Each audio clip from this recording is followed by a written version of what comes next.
साहब, जी न्यूज़ 72 के चीफ संपादक, आपका बहुत बहुत शुक्रिया। आपने तीनों जो प्रश्न किए हैं बहुत इंपॉर्टेंट प्रश्न किए हैं, और साथ ही आपके तमाम पत्रकार साथियों का भी मैं स्वागत करता हूं।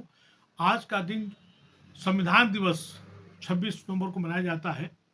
इसके लिए मैं आपसे ये बताना चाहूँगा कि जो कॉन्स्टिट्यूएंट असेंबली थी उसके चेयरमैन डॉक्टर राजेंद्र प्रसाद प्रथम जो है हमारे जो राष्ट्रपति थे वो थे, और ड्राफ्टिंग कमेटी के चेयरमैन डॉक्टर भीमराव अम्बेडकर, जो एक बहुत बड़े jurist, economist, social reformer, political leader और रेडिकल थिंकर थे।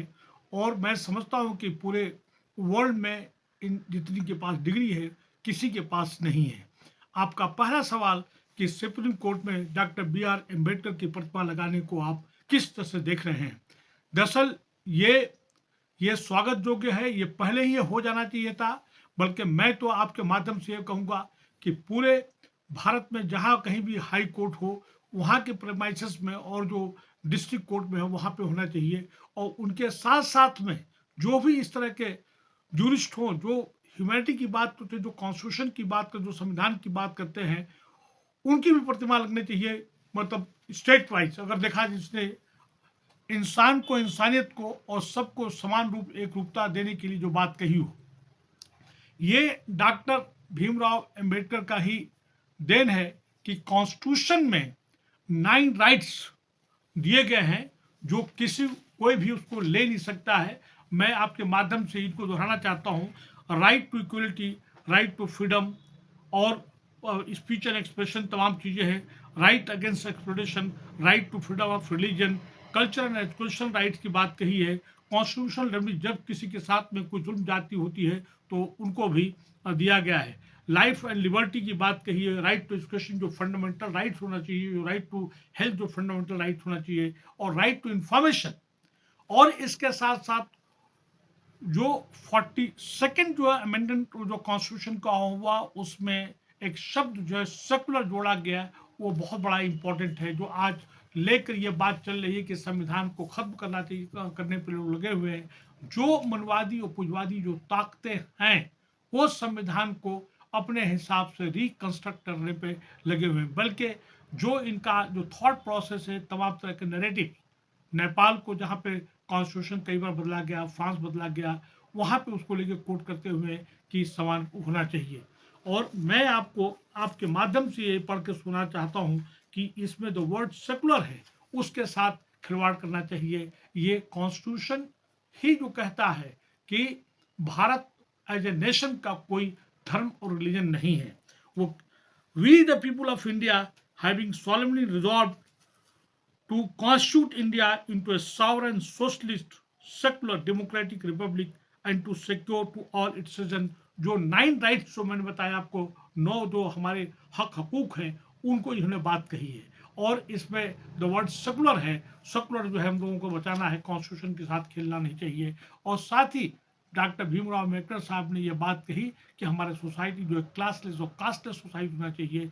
अगर ये मनुस्मृति या जो किसी विशेष खास मनवादी पुंजवादी जो ताकते हैं बात करते हैं, तो वहाँ पे अगर कास्ट रहेगा तो फिर किसी के साथ में जो है ऊंच नीच तो बना ही रहेगा। जो वर्ण सिस्टम है उसकी बात कहिए।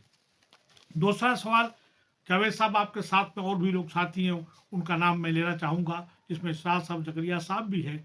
उनका भी जवाब है कि क्या बी आर अम्बेडकर की शख्सियत को पूरी दुनिया की तरह चीफ जस्टिस ऑफ इंडिया ने समझने के बाद ये फैसला लिया है। देखिए, ऐसा है कि उनकी शख्सियत, मैं डॉक्टर भीमराव अम्बेडकर को सल्यूट करता हूँ, और उनके साथ साथ में तमाम उनके से पहले जो लीडर्स हैं जिन्होंने एजुकेशन की तालीम की, ह्यूमन इक्वलिटी की, सोशल जस्टिस की बात की, जैसे ज्योतिबा फूले, सावित्री फूले, शेख फातिमा, अली हुसैन आसिम बिहारी और उसके साथ परिवार वगैरह सभी लोग हैं। उनकी शख्सियत को तो सभी लोग जानते पहचानते हैं, लेकिन जो हमारे यहाँ जो व्यवस्था है, जो मनवादी और पुंजवादी ताकतें हैं, वो उनको होने नहीं देती हैं। इनके साथ में जैसे इनसे पहले बहुत से लोगों को भारत रत्न दिया गया, लेकिन मैं आपको बता दूं कि डॉक्टर भीमराव अम्बेडकर को जो भारत रत्न दिया गया था 1990 में दिया गया था, और उसी तरह से अब्दुल कलाम आज़ाद को जो दिया गया भारत रत्न, उनको 1992 में दिया गया है। आज जो है इसी तरह की बहुत सी ऐसी शख्सियतें जिनको कि मिलना चाहिए, जो कि नहीं दिया गया है। आखिरी जो नेक्स्ट जो आपका सवाल है, डॉक्टर बी आर अम्बेडकर को यह सम्मान मिलना चाहिए था, बहुत पहले ही मिल जाना चाहिए था, जो नहीं मिला। आखिरी आपका सवाल, आप तीनों चारों लोगों का, जावेद साहब, आप चूंकि इसके जी न्यूज 72 के चीफ है, आपने बहुत इंपॉर्टेंट जो सवाल किया, आपके साथियों ने इसको तायद किया है कि सुप्रीम कोर्ट में दलित ओबीसी जजों की नियुक्ति के बिना क्या प्रतिमा लगा देने से इन समुदायों को इंसाफ मिल पाएगा। देखिए, तमाम जगहों पे SC ST जो है, जहाँ पे उनको रिप्रेजेंटेशन होना चाहिए, पसमादा के लोगों को होना चाहिए, वो नहीं हुआ है।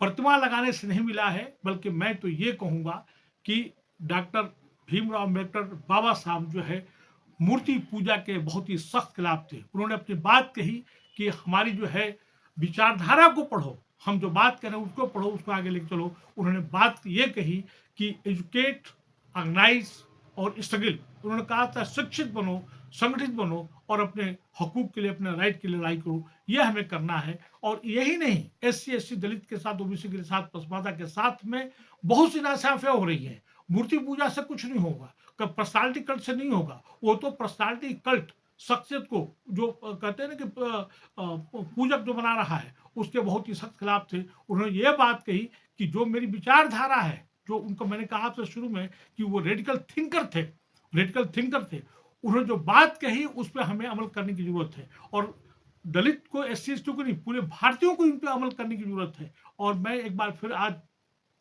26 नवंबर को संविधान दिवस पे हमें सब लोगों को ये प्रण करना चाहिए, अहद करना चाहिए, ये प्रॉमिस करना चाहिए कि हम 26 नवंबर को संविधान दिवस पे हमें सब लोगों को ये प्रण करना चाहिए, अहद करना चाहिए, ये प्रॉमिस करना चाहिए कि हम संविधान को बचाएंगे। जय संविधान, जय भारत, जय भीम।